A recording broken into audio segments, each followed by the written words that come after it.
BJP वाले पूरे देश में भाषाई बंटवारे की गाड़ी चला रहे हैं, पर उनकी ये गाड़ी महाराष्ट्र में ऐसी फंसी है कि क्या ही कहें। पहले तमिलनाडु और अब महाराष्ट्र। बीजेपी के लोग हर दूसरे दिन भारत की संप्रभुता को चोट पहुंचाते हैं, पर बीजेपी की ये भाषाई गाड़ी जो फंसी है उससे बीजेपी और आरएसएस में ही ठन गई है। एक तरफ जहां केंद्र में बैठी मोदी सरकार चाहती है कि पूरा देश हिंदी को स्वीकार करे, तो वहीं उनकी ही पार्टी की महाराष्ट्र सरकार ने मराठी को अनिवार्य कर दिया है राज्य में। और अब आरएसएस के वरिष्ठ नेता सुरेश भैयाजी जोशी ने एक बयान दिया है। उन्होंने कहा है कि मुंबई की कोई एक भाषा है ही नहीं, यहाँ कई भाषाएं हैं।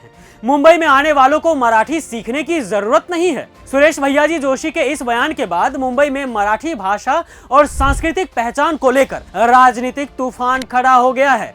अब उद्धव गुट के शिवसेना नेता संजय राउत और विधान परिषद में विपक्ष के नेता अंबादास दानवे ने महायुति सरकार से पूछा है कि क्या आप जोशी के बयान का समर्थन करते हैं। वहीं शरद पवार गुट के एनसीपी विधायक रोहित पवार ने कहा है कि मुंबई की भाषा मराठी है। सरकार अपना रुख साफ करे कि वह जोशी के बयान से सहमत हैं या फिर नहीं। पर अब जो आरएसएस और बीजेपी में भाषा को लेकर ठनी है वो कितना बवालिया होगा ये किसी को नहीं पता है। लेकिन भैयाजी जोशी के इस बयान के बाद फडणवीस सरकार घिरने लगी है। महायुति गठबंधन में शामिल अजित पवार वाले गुट के एनसीपी नेता जितेंद्र अवार ने कहा है कि भैयाजी जोशी की टिप्पणी गलत है। आपने पहले ही लोगों को धर्म और जाति के नाम पर विभाजित किया है और अब आप उन्हें भाषा के आधार पर भी विभाजित करना चाहते हैं। अवार ने तो आरएसएस को सीधे तौर पर विभाजित करने वाला ही बता दिया है। बताइए, महायुति गठबंधन का मुखिया कौन? बीजेपी। बीजेपी का संचालक कौन? आरएसएस।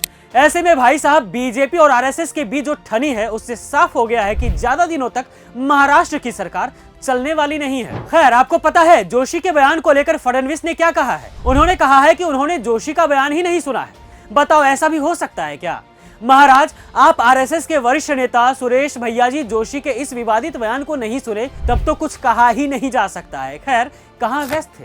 रियाज अली के साथ रील बनाने में या फिर सेलिब्रिटियों के साथ हा ही करने में? हालांकि विवाद उठने के बाद आरएसएस नेता भैयाजी जोशी ने 6 मार्च को सफाई भी दी है। उन्होंने कहा है कि मेरे एक बयान के कारण गलत फहमी हुई है। सवाल ही नहीं उठता कि मुंबई की भाषा मराठी नहीं है, महाराष्ट्र की भाषा मराठी है। मुंबई महाराष्ट्र में है और स्वाभाविक रूप से मुंबई की भाषा मराठी है। तो देखा आपने, सावधानी गई, दुर्घटना घट गई, इसी को कहते हैं। हालांकि पहली बार नहीं है कि आरएसएस के नेता माफी मांग रहे हैं। कईयों ने तो अंग्रेजों से भी माफी मांगी थी। आप ये भी जान लीजिए कि जोशी ने अपने बयान को कैसे घुमाया है। माफी मांगने के बाद उन्होंने ये भी बोला था कि मुंबई में अलग अलग भाषाएं बोलने वाले लोग रहते हैं। तो जोशी जी, देश के अलग अलग हिस्से से लोग अगर मुंबई आ रहे हैं तो क्या उनके चलते मुंबई अपने सांस्कृतिक पहचान को ही खो दे? क्या अपनी विरासत को मिट्टी में दफना दे? देखिए, जब से महाराष्ट्र में बीजेपी गठबंधन की सरकार आई है, हर दूसरे दिन राज्य में अलग अलग मुद्दों पर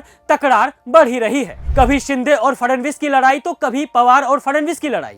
ये लोग सरकार तो सही से चला नहीं पा रहे हैं, पर महाराष्ट्र की सांस्कृतिक विरासत को नेस्तनाबूद करने की तैयारी जरूर कर ली है।